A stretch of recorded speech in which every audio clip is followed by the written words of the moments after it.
Alright y'all, so today in this video I want to talk about a really interesting and canceled film that if it ever got made, it could have possibly changed the future of Tolkien's work in terms of adaptations, and also possibly Disney if this ever got made in terms of their future animated films.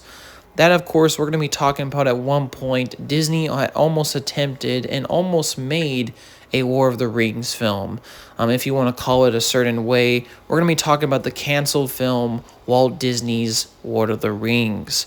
I found this topic really fascinating. I mean, I think it's kind of crazy that Disney at one point almost crossed paths with Middle Earth in terms of adaptations.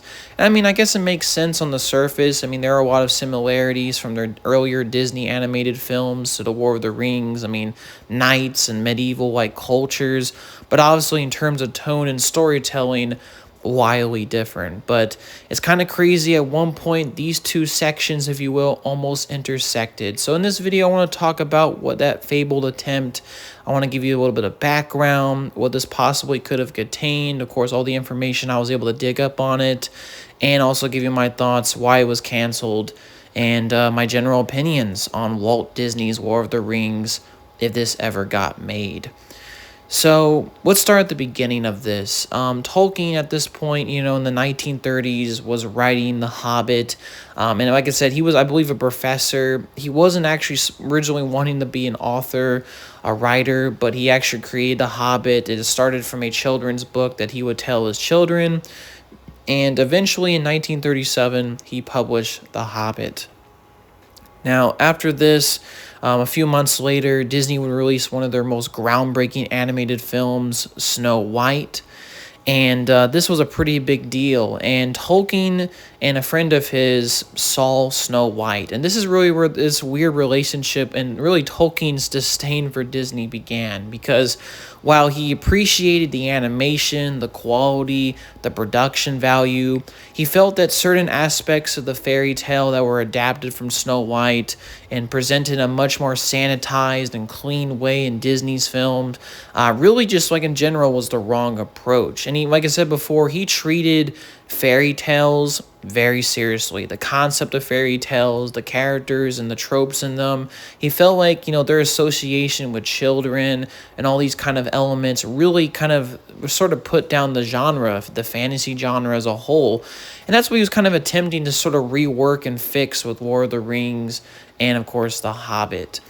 And, like I said, he wrote many letters over the years, and Tolkien had a huge dislike and disdain for Disney, which is kind of crazy. He was very outspoken in his opinion.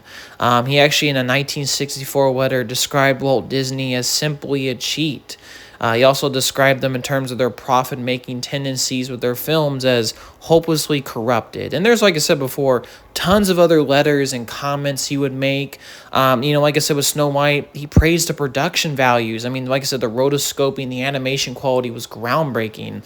But he complained how sanitized the films were, how they dumbed down the fairy tale and the fantasy genre for kids only, and felt like the fantasy genre could be for all ages. In particular, he had a huge disdain for how the dwarves were treated in Snow White, which actually partially inspired him to put the dwarves, or not necessarily the reason why they were put in The Hobbit, but maybe in a lot of ways how in the future adaptations like War of the Rings, how dwarves were treated more maturely, more like, I guess, not idiots, but more mature and actual humans, if you will, or beings of intelligence and thought. And, Tolkien, throughout his time had a huge disdain for Disney, and he vowed, even in, like I said, when he sold the rights to War of the Rings, he basically made it very clear he didn't want Disney at all to touch his adaptations, his books.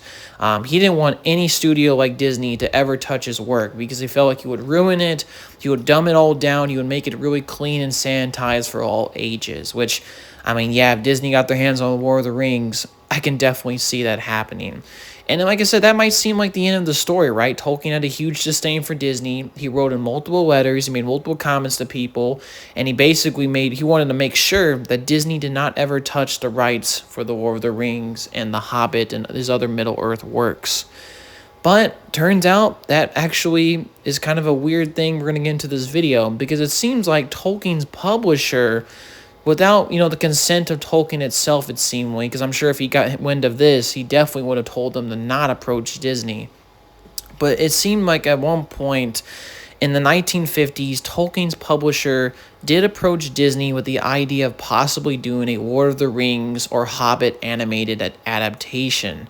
Like I mentioned, this, like I said, was kind of off the books. Tolkien definitely would have not given his approval for this and definitely was not given his consent. So this seemed like a deal that was happening behind doors and behind the scenes, if you will.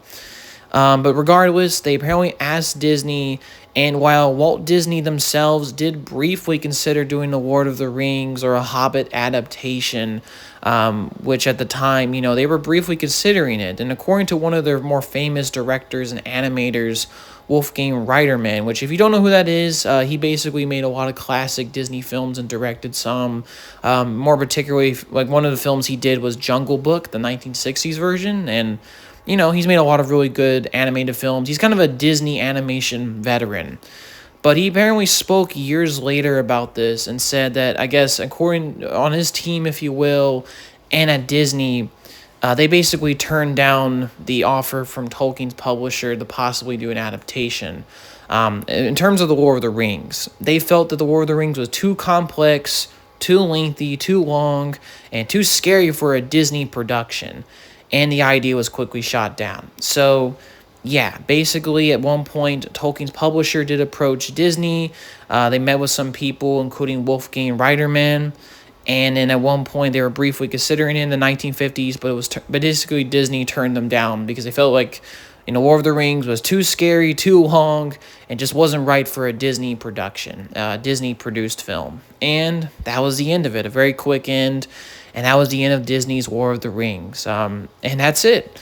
Believe it or not, that's the whole story of it. So now to kind of give you my really quick thoughts on this, my overall opinions of this. So for Disney's Lord of the Rings, now it got kind of quickly got canceled, even though I do believe sometimes the films are shown on Disney Plus, believe it or not. I think personally it was really a good thing that we never got Disney's Lord of the Rings. I can definitely see a scenario where they basically would have sanitized the material. They would have really dumbed down certain mature aspects of it. And like I said before, the Battles of Helm Deep, I can't even imagine how Disney would have done that. Other complex themes like the ring's addictive nature, how Disney would have explained that? It just, like I said before, like Saruman too, like he probably would have been super objectified and made a much more stereotypical and less of a complex and interesting person that he was in the books and the films. So yeah, I think it was a good thing we never got Disney's War of the Rings. I think we would have been in a very different world if Disney had attempted to make a very much washed down version of War of the Rings. I think like I said before, in terms of adaptations, we possibly, of course, would have maybe we never got the Peter Jackson trilogy or other great versions of the material. And I don't think it would have been as popular in terms of War of the Rings with general fandom and nerds today as it is today. So I think it was a good thing we never got Disney's War of the Rings. And, I think the world's a little bit better off. But yeah, that's my thoughts on this really fascinating and canceled movie that we could have gotten at some point in the 1950s. It's kind of crazy that Disney at least briefly considered it, but I think they were wise to think that it was too complex for them to do, too long, and also too mature and too scary for them to do. I think, like I said before, that's a good opinion on Disney for them to basically turn it down. And obviously Tolkien had a huge disdain. So even, like I said, hypothetically, they wanted to do it, I doubt it would have gotten any further. But yeah, that's my thoughts on the canceled Disney War of the Rings. A really fascinating film that maybe some of y'all didn't even know was going to be possibly a thing. All right, y'all. Hopefully you have a good day and peace, y'all.